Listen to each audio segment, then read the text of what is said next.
Hey guys, I want to come at you with another sales video on the power of the ask.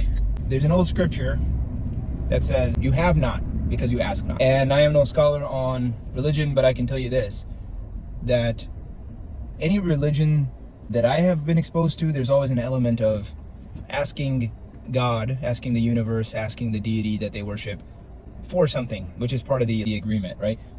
If you are in the game of sales and you are afraid to ask the buyer, then you shouldn't honestly be in sales, right? I was driving by right now and I was at a stoplight, and there were these people that are lined up doing the donations for the Lions Cubs of Michigan. Not sure what that is, but I see people giving money to these guys, and I'm thinking here, how many people know what Lions Cubs is? Maybe I'm the only one that's ignorant, but I've never heard of this. I've never seen it advertised.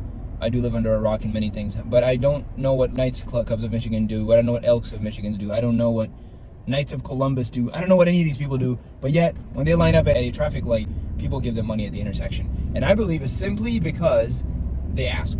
I genuinely believe human beings are afraid to say no. There's something about reciprocity and altruism, generosity, that most people, when you ask them for something, they want to help.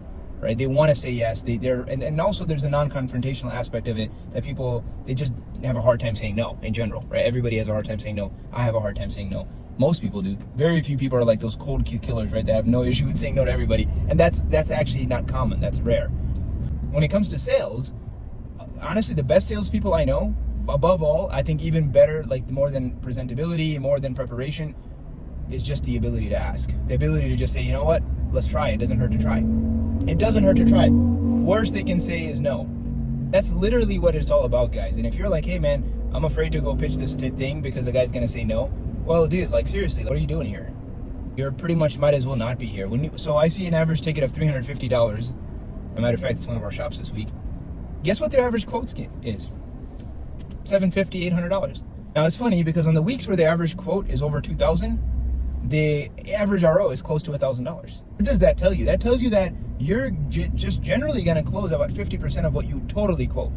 Now that doesn't exactly work out on a case to case, right? What happens is you quote $2,000 to one guy, he says zero, and then the other guy you quote $4,000 and he buys it all, right? But the point is, overall, if you quoted $100,000 this week, you're going to close at least $50,000 is what we've discovered. If you're not closing, it's because you're not following the process and all the other things we can get into, speed and presentation and preparation.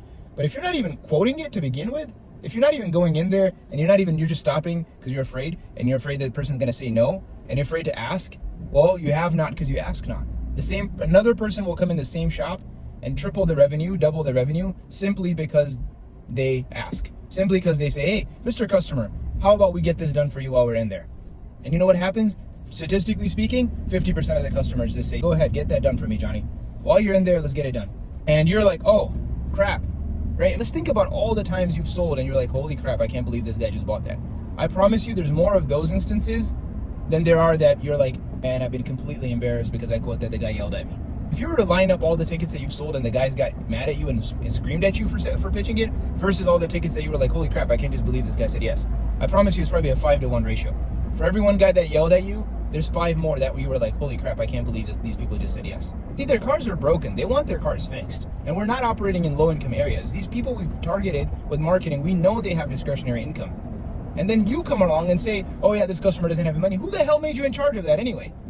Who the hell said that was your job? Your job is to find work and to pitch it as long as you have 100% integrity and you don't cut corners and you fix the car right the first time. That's it. And you have to go in there and pitch all the work that we found. And if you don't do that and you don't do it in the systematic way that we teach, but I mean, systematic way we can argue, we can fix that, all that. But if you're like, no, I'm not even going to pitch this job and I'm going to stop and I'm not going to do it at all because this customer doesn't have any money, then dude, that's not your job. Your job is to pitch, right? It goes back to like the thing. Everybody has a role in the military, right? When the soldier is set on a mission, right? If you're like a sergeant, if you're a captain and you're going on a mission, you're not like, no man, we shouldn't do this mission, it's wrong. It's like, dude, that mission was already determined before we got on. If you didn't agree with it, you shouldn't be in the armed forces. You shouldn't be in the military. If you disagree with the whole concept of sales, then what are you doing here? You shouldn't even be here. And that, again, I'm willing to accept all resignations of those people who don't want to sell auto repair. If you think that you could be the determining factor of your customers buying and selling auto repair, then please text me right now and we'll have that conversation, because you're hurting the whole team and you're hurting your customer, because you're deciding for them when it's never your decision. It was always your customer's decision, and all you have to decide is, hey man, when should I sell this ticket? How should I present this ticket? Whether you're going to present the ticket or not, or sell this ticket or not, that's already determined the moment that customer walked in. We're going to pitch them auto repair. We're going to find work that's actually legitimate, and we're going to sell it at a fair price, and we're going to give them the best value of their life. We're going to blow their socks off. But the fact that you're not going to pitch, that's not up to you. It's never been up to you. Hell, it's not even up to me. It's up to the customer, right? The customer decides whether they want to buy. And of course, if they say no, then you got to find out where in the process did you go wrong. Because they had a broken car and you know how to fix it. And there's another video I did on that. I hope that helps, guys. Again, you have not because you ask not. You're going to miss out 100% of the shots that you don't take. Start taking shots, and all of a sudden you're going to have points on the board. I hope that helps.